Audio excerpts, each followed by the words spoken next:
সম্মানিত ভিউয়ার্স, আমরা এই জাতিগত নিধন করার যে পরিকল্পনা, এটা সারা বিশ্বের যে রাষ্ট্রগুলো রয়েছে, তো কোনো রাষ্ট্রে এই জাতি নিধন করার যে আইন বা অত্যাচার নির্যাতন কোনো ভারত ছাড়া কোনো রাষ্ট্রে কিন্তু নেই। তো এখানে ভারতের চেয়ে বড় বড় রাষ্ট্র কিন্তু বিশ্বে অন্যান্য দেশে অন্যান্য জায়গায় রয়েছে।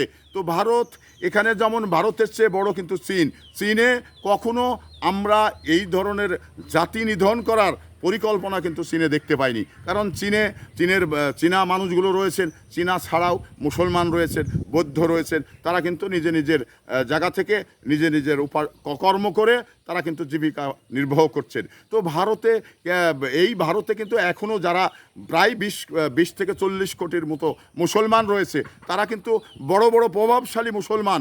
তো তাদের পরে যে এই অত্যাচার এবং নির্যাতন, এটা অমানুষিক।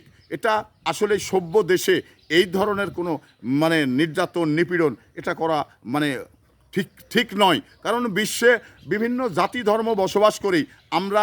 এই বিশ্বের মানবতার যে দৃষ্টান্ত, সেই ক্ষেত্রে কিন্তু আমি আমার বাংলাদেশে হিন্দু বসবাস করেন, মুসলমান বসবাস করেন এবং অন্যান্য জাতি যারা রয়েছে তারা বসবাস করেন। তো কখনো আমরা হিন্দুকে মারতে হবে, হিন্দুকে উচ্ছেদ করতে হবে, বা একজন বৌদ্ধ ধর্মের মানুষ যারা রয়েছেন তাদের উচ্ছেদ করে হটিয়ে দিতে হবে, এই ধরনের পরিকল্পনা বাংলাদেশের কখনো কিন্তু নেই। বাংলাদেশের একে অপরে হিন্দু ধর্ম বা মুসলমান ধর্ম তারা কিন্তু সৌহার্দ্যপূর্ণ সম্পর্ক বজায় রেখেই আমরা কিন্তু এই বাংলাদেশে চলি। এখানে হিন্দুর বাড়িতে যদি কোনো অনুষ্ঠান হয় তাহলে মুসলমানদের দাওয়াত দেয়, এবং আমাদের মুসলমানের বাড়িতে কোনো যদি বিয়া বা অন্য কিছু হয় তাহলে কিন্তু আমরা তাদের দাওয়াত দিই। এই সৌহার্দ্যপূর্ণ যে সম্পর্ক বাংলাদেশে কিন্তু এখনও বজায় রয়েছে, কেউ বলতে পারবে না। আর যদিও কেউ বলে থাকে তাহলে ভারতের এজেন্ডা বাস্তবায়ন করার জন্যেই এই কথাটি কেউ বলতে পারে।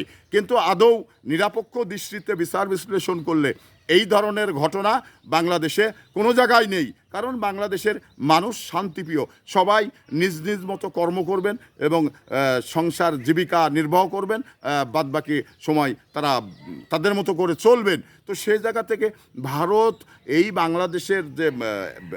ভারতের যে মুসলমানগুলো প্রায় এখনও 20 থেকে 40 কোটি মুসলমান রয়েছে।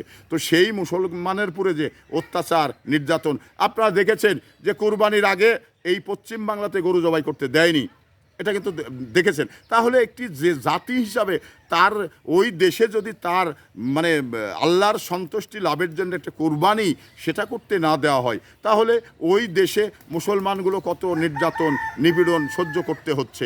একটি জিনিস বুঝেন, তাদের স্বাধীনতাটা কোথায়? তাদের স্বাধীনতা বলতে কিচ্ছু নেই, কারণ পরাধীনতার মধ্যে তাদের বসবাস করতে হবে। তো কোনো জাতি শৃঙ্খলের আবদ্ধ হয়ে বসবাস করতে হবে এবং তার নিজের বাক স্বাধীনতা এবং ইসলামী কাজগুলো সে করতে পারবে না, তো সেই দেশে ওই ইসলাম ধর্মের মানুষগুলো তো বসবাস করতে পারবে না। তো সেটা আসলে এটা পরিবর্তন হওয়া দরকার। এটা নিজ যে ধর্মীয় অনুষ্ঠানগুলো এটা করতে দেওয়া উচিত।